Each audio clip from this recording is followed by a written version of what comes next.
E no início da pandemia foi muito difícil para a gente, profissional, que atua na área de frente, né, com o Covid.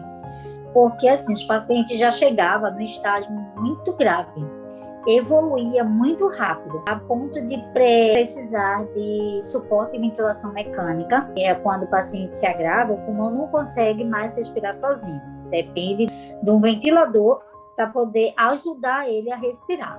Então, assim, era incerto porque geralmente os pacientes que necessitam de uma ventilação mecânica, geralmente é paciente com um estágio já mais avançado de idade, quadro pós-cirúrgico, que aí se recupera. Na Covid, não. Foi uma infecção que ela prolonga muito rápido. Então, de repente, a gente recebeu um paciente, até mesmo, chegou, deu entrada no UTI, baixa saturação, que é a concentração de oxigênio que a gente tem no sangue, é com baixa saturação, mas porém ainda falando, respirando, quando em menos de 24 horas se evoluía rápido. O paciente, de repente, precisava ser entubado às pressas, muitas vezes até seguido de parada cardíaca. É ventilação, não tem parâmetros definidos.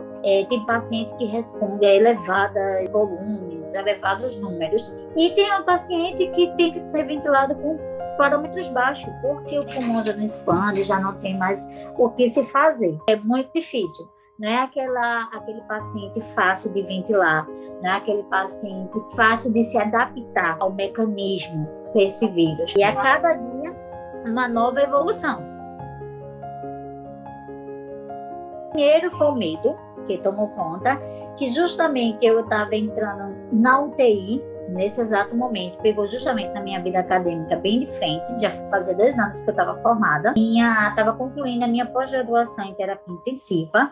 Aí, quando eu fui chamada para atuar na linha de frente, a família logo de cara foi contra, né? Porque estava todo mundo morrendo, que foi em abril de 2020. Todo mundo estava morrendo, profissionais de saúde, mas aí, como eu já tinha feito meu juramento e tinha escolhido essa área, resolvi encarar. Era muito assustador, até mesmo para profissionais que já tinham anos de carreira em unidade de terapia intensiva. Porque quando desenvolve o vírus, se desenvolve de forma grave, ele, justamente, o que tanto vocês ouviram falar, é a SBRA. Ele desenvolve a síndrome do desconforto respiratório agudo. É quando todo o pulmão já está comprometido. Antes desse vírus, era em 100 casos, a gente só via 2, 3. Tanto é que aqui no estado de Pernambuco, referência para tratar a SARA, que é chamado, o SBRA, é o hospital português, a restauração. Geralmente, paciente que desenvolvia essa SARA já ia deslocado para esses locais, para você ver. Quando, de repente, vem um vírus que transforma todo mundo que pega de forma grave com esse sintoma. Quanto equipe médica, de enfermagem, fisioterapeuta, todos os profissionais não tinham assim um segmento. Poucos os profissionais que sabiam ventilar um paciente dessa forma.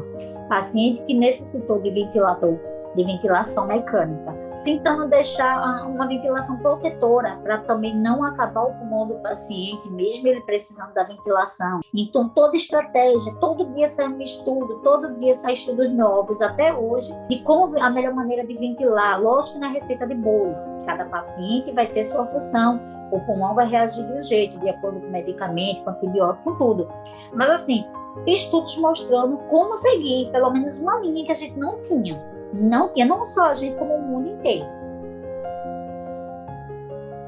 Nós, fisioterapeutas, a gente atua quanto no Covid, quanto pós o Covid, principalmente pós-Covid. Porque se o paciente adquiriu de forma grave, que precisou ser entubado, precisou de ventilação mecânica, ele vai adquirir uma fraqueza, quanto pulmonar, quanto no caso, a fraqueza dos músculos respiratórios, quanto dos músculos periféricos, musculatura total.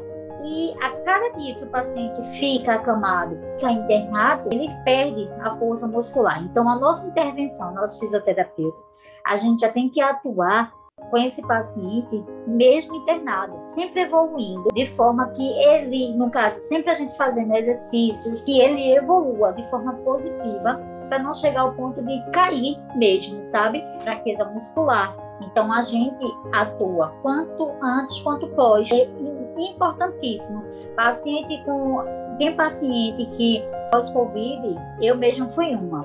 Hoje eu tenho uma, tipo assim, qualquer coisa eu canso. Então, assim, canso muito fácil. Então, a importância de sempre ficar fazendo exercício respiratório, o pulmão poder voltar a expandir de forma normal, ao natural da vida, né? É uma função que a gente inspira, ele aumenta toda a pressão, depois ele relaxa. Eu trabalho em 2 hospitais, né? Na unidade de terapia intensiva, trabalho realmente na UTI. Desde quando eu comecei a rotina desses trabalhos, da nossa carga muito grande no trabalho na UTI, eu parei de atender a domicílio, que eu atendia antes, a domicílio, principalmente parte motora. Eu parei de atender porque realmente o tempo eu não tenho. A gente ficou muito sobrecarregado. Hoje, agora, que graças a Deus está passando o Covid, graças a Deus, eu estou tendo, assim, estou conseguindo controlar. Eu estava trabalhando domingo a domingo, então eu só dormia uma noite em casa. A exaustão muito grande para a gente. Além do cansaço físico, ainda tem o psicológico, porque eu já perdi uma família inteira. Parece mentira, mas eu perdi a mãe, o esposo e os 2 filhos. Sabe, assim, parecia coisa do fim do mundo mesmo. Eu perdi o filho no dia, a mãe se internar no outro, aí dizia, meu filho tá por aqui. E, na verdade, o filho dela tinha falecido um dia antes e a gente não poder falar nada. E meu esposo também. Do outro lado da UTI, ela de um lado, né, assim, porque são 2 UTI, aí UTI 2, o esposo tá, ela está na 1, o filho ter falecido um dia antes, num leito de frente ao que ela estava, porque ela só chegou no outro dia, e a filha, depois de 4 dias, tinha óbito, aí a filha se interna, assim que chega, tem uma parada, vai a óbito, e o pai depois de 4 dias, então assim, uma família inteira, como também eu perdi um de 21 anos, então foi os 2, assim, foi as mortes mais chocantes para mim, que até hoje eu fico pensando. Quando a vacinação chegou no Brasil, para a gente foi...